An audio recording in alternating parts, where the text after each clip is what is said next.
Today I'll be going over how to install and use PCSX2, which is a PlayStation 2 emulator. First, you simply want to type PCSX2 into the Google search and simply click here.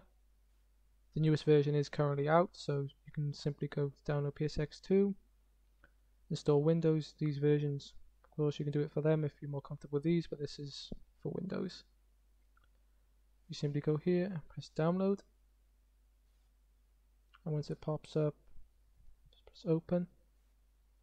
Now, depending on what security you have, it will check the files to make sure they're safe, which they are, so you don't have to worry about them. Now, I'd recommend normal installation and simply press next. Say yes, and with these, simply press next again and install.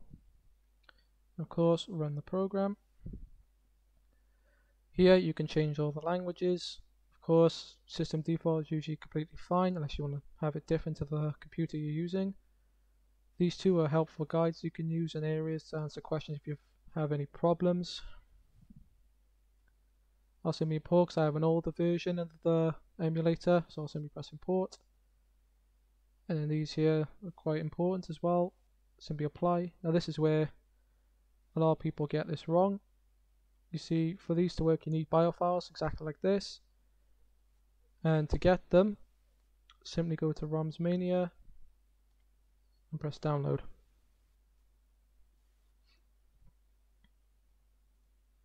All you gotta do then is open them. If you want, copy them and save them onto your desktop like I have, and then you'll be completely fine. Turn this off, select browse. I put it on my desktop, so I go to here, go to BIOS, select the folder, and these will come up. As you can see, I got the BIOS in this folder, that's why this is working. So I would pick Europe because that's where I'm from. There are other versions if that accommodates you better. And simply press finish. And these are mandatory for this to work, otherwise the program will not operate at all. This will let you know it's worked. And then we have the emulator.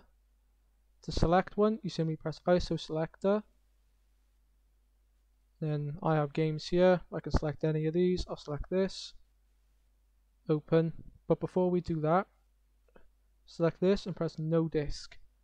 This way you can format the memory before you do anything. And this is what will come up.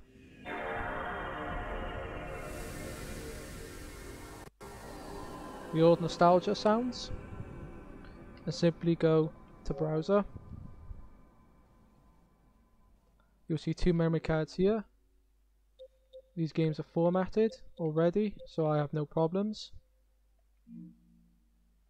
But unfortunately, if you haven't done this before, you'll go here, it'll say to format the memory card. Simply say yes, and you'll have no problems. See? These are both formatted, so these are completely fine.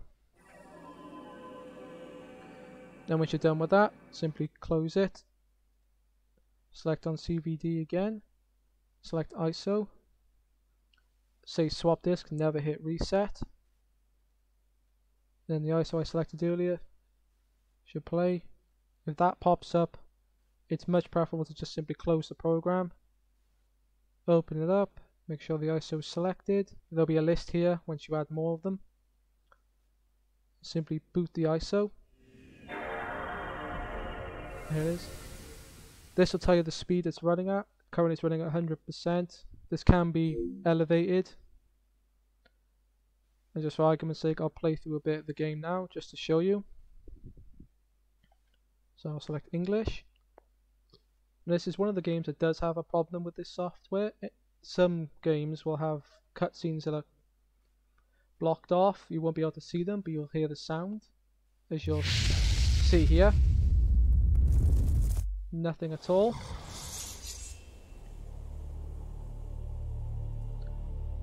Now this can be a problem, so what you can do is go to emulation settings and game fixes. Generally you do not want to edit these at all.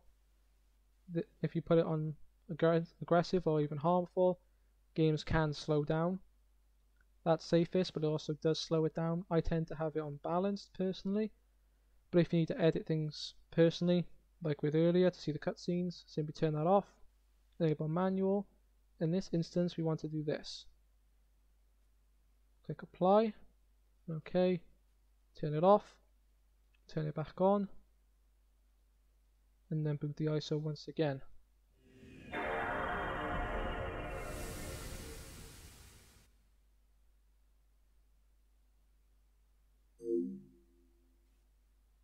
And this time the cutscene should appear and play as normal.